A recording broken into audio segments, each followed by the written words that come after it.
기대해 나에게 주신 하루를 때론 피곤하고 일어나기 싫고 널 깨우는 알람 소리에 짜증도 나겠지만 안녕하세요. 오늘도 부른 말씀 권순민 목사입니다. 쉬지 않고 나를 지키셨네. 오늘을 나에게 주셨네. 새 말씀 안에 주가 주신 사랑과 은혜와 능력. 오늘 우리가 은혜 받을 하나님 말씀은 출애굽기 21장 22절에서 25절까지 말씀입니다. 사람이 서로 싸우다가 임신한 여인을 쳐서 낙태하게 하였으나 다른 해가 없으면 그 남편의 청구대로 반드시 벌금을 내되 재판장의 판결을 따라낼 것이니라. 그러나 다른 해가 있으면 갚되 생명은 생명으로, 눈은 눈으로, 이는 이로, 손은 손으로, 발은 발로, 된 것은 된 것으로, 상하게 한 것은 상함으로, 때린 것은 때림으로 갚을지니라. 아멘.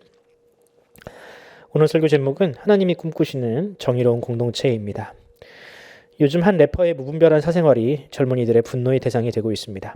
그 래퍼는 유명한 정치인을 아버지로 두었고 또 평소에 자신의 아버지가 누구인지를 거듭 말하며 거들먹거리고 음주운전, 뺑소니, 운전자 바꿔치기 등의 범죄도 일삼았던 사람입니다. 그런데도 한 번도 제대로 된 법의 심판을 받지 않았습니다. 이번에도 음주사고를 내고 이를 단속하는 경찰을 폭행해서 무리를 빚고 있죠. 젊은이들이 분노하는 지점은 이것입니다. 이 땅의 대다수의 젊은이들은 백도 없고 힘도 없어서 그런 범죄 중 한 가지만 저질러도 이 법의 엄격한 심판을 받는데 그 사람은 아버지를 잘 둔 탓에 구속을 당해야 마땅한 그런 일에도 훈방 조치가 되고 법의 심판을 피해 간다라는 것이죠. 이런 꼴을 보면서 과연 이 나라가 공정하고 정의로운 나라인가에 대한 질문을 던지는 것입니다. 언론이 침묵하고 선택적인 보도를 한다고 하여도 한창 이 공정과 정의에 민감할 20, 30대에게 이 이슈는 사그라들 기미가 보이지 않습니다. 여러분들은 어떠십니까? 사실 인생을 오래 사신 분들에게는 이런 이슈가 크게 들리지 않을 수도 있습니다. 왜냐하면 우리 사회에서 인맥과 돈의 힘은 절대적이라는 것을 익히 알고 있고 또 그런 시대를 사셨기 때문입니다. 하지만 우리가 그런 기울어진 운동장과 같은 이 사회를 우리 자녀들에게 물려줘서야 되겠습니까? 우리가 살던 세상보다는 조금 더 나은 사회, 땀을 흘리면 그 노력에 대한 정당한 대가를 받을 수 있는 사회를 물려주는 것이 바로 우리 부모들의 책임이 아니겠습니까? 지금처럼 평생 일을 해도 내 집 마련하는 것이 힘들고 취직하는 것이 힘들고 돈 많고 힘센 사람들은 죄를 지어도 유야무야 넘어가는 이런 사회를 과연 우리 자식한테 물려주고 우리가 부끄럽지 않을 수 있겠습니까? 저는 저희 자식이 성인이 된 이후에는 적어도 모든 사람이 법 앞에서 동등한 판결을 받을 수 있는 그런 건강한 사회가 되었으면 좋겠습니다. 그래서 더 이상 젊은이들이 이 상대적인 박탈감을 느끼지 않고 살만한 사회가 되었으면 합니다. 오늘 본문을 보면 우리만이 아니라 하나님에게도 그런 비전이 있었음을 알 수 있습니다. 과연 이 출애굽기 율법의 말씀 속에 있는 하나님 나라의 비전은 무엇이며 우리가 하나님의 백성으로서 어떻게 이 비전을 삶에 적용할 수 있는지 한번 고민하는 시간을 가져보도록 하겠습니다. 오늘 말씀을 보면 우리에게 매우 익숙한 한 규칙이 등장을 합니다. 눈에는 눈, 이에는 이. 여러분들이 역사 시간에 이 최초의 성문법이라는 이 함무라비 법전을 배우면서 들었던 그 규칙, 이것을 조금 더 유식하게 말하면 동해보보법 혹은 이 탈리온 공식이라는 것인데요. 그것이 오늘 이 성경 출애굽기에도 기록되어 있습니다.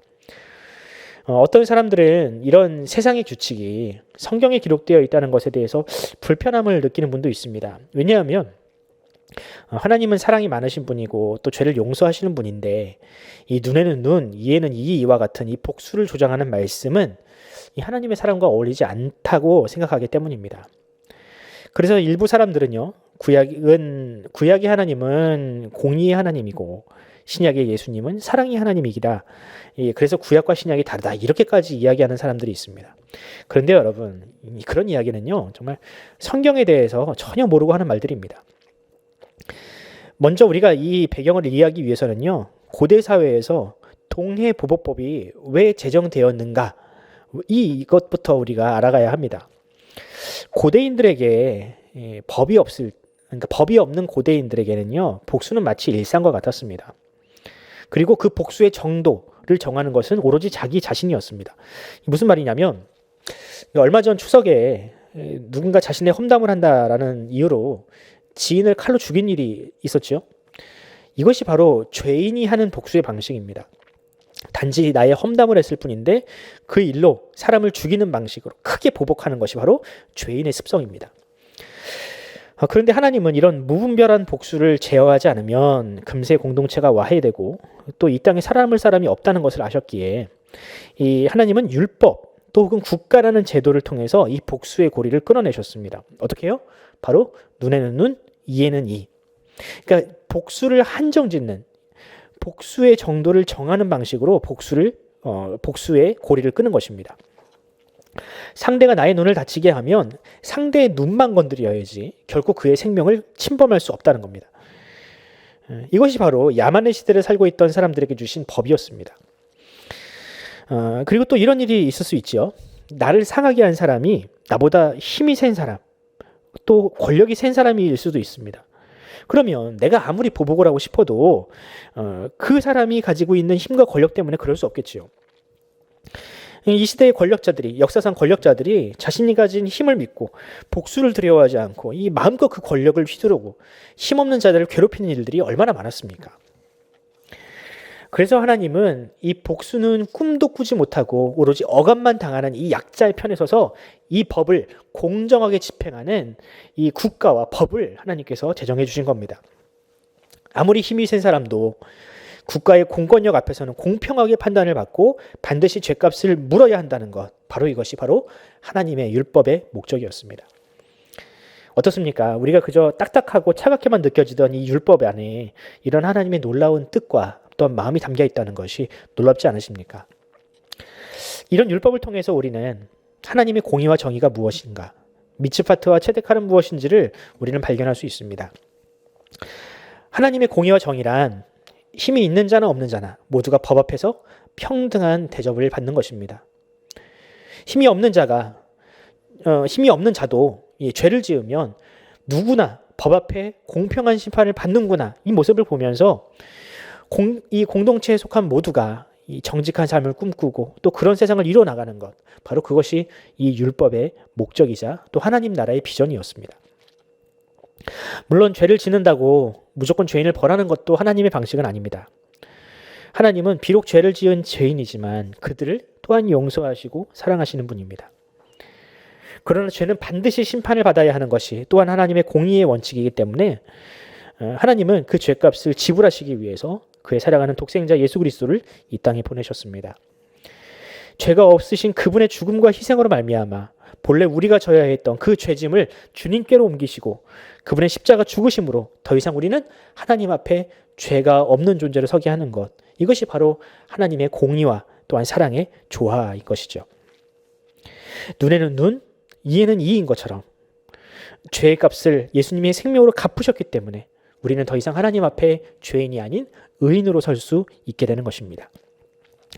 사랑하는 성도 여러분, 이처럼 율법은요, 하나님께서 이루실 하나님의 구원이 어떤 방식으로 이루어지는지를 보여주는 일종의 청사진이자 또 율법을 통해서 하나님께서 주실 은혜를 우리가 하나님의 구원을 받은 우리가 어떻게 하나님의 그 은혜 가운데에서 살아갈지를 보여주는 일종의 안내문이라고 볼 수 있습니다.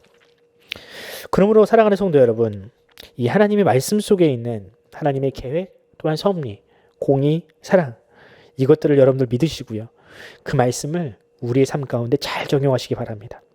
오늘 말씀처럼 사사로운 복수심에 불타올라서 우리의 인생을 허비하지 마시고 공의와 정의를 반드시 이루시는 그 하나님을 믿고 우리의 삶에는 복수보다는 사랑과 은혜가 더 풍성해지는 그런 저와 여러분이 되었으면 좋겠습니다.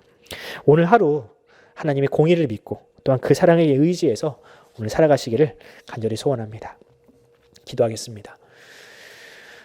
하나님 아버지 감사합니다. 주님, 하나님의 말씀 속에는 정말 시대를 관통하는 놀라운 메시지가 담겨 있습니다. 정말 이 죄인으로서 복수심에 불타고 증오와 또한 혐오의 범죄를 저지르고 있는 우리를 주님께서 아시고 이 율법 속에서 하나님께서 어떻게 죄를 다루시는지, 또한 그 죄를 해결하시기 위해서 어떤 방식으로 또 예수 그리스도께서 이 땅 가운데 오셨는지를 우리가 발견하게 됩니다. 주님으로 말미암아, 예수님으로 말미암아 우리의 죄는 이미 해결되었습니다. 하지만 여전히 남아있는 것은 하나님 나라에 대한 공감이자 또한 동참입니다. 우리가 이 말씀에 동참하여서 죄를 멀리하고 오히려 사랑과 용서를 가까이 하는 그런 백성들이 되게 하시고, 특별히 우리 삶 가운데 용서하지 못한 사람이 있다면 주님, 우리 인생 가운데 용서할 수 있는 은혜, 용서할 수 있는 능력이 삶 가운데 넘치게 하여 주시옵소서. 감사드리며 우리 구주 예수 그리스도의 이름으로 기도드립니다. 아멘.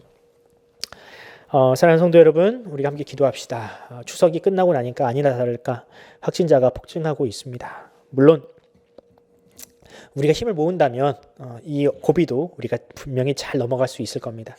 그때까지 참 이웃들에게, 특별히 우리 자영업자와 소상공인들이 잘 견디었으면 좋겠습니다. 힘을 냈으면 좋겠습니다. 국가가 그들을 위해서 정말 정책을 잘 폈으면 좋겠습니다. 하나님께서 그 은혜를, 피할 길을 우리에게 열어달라고 기도해 주시고요.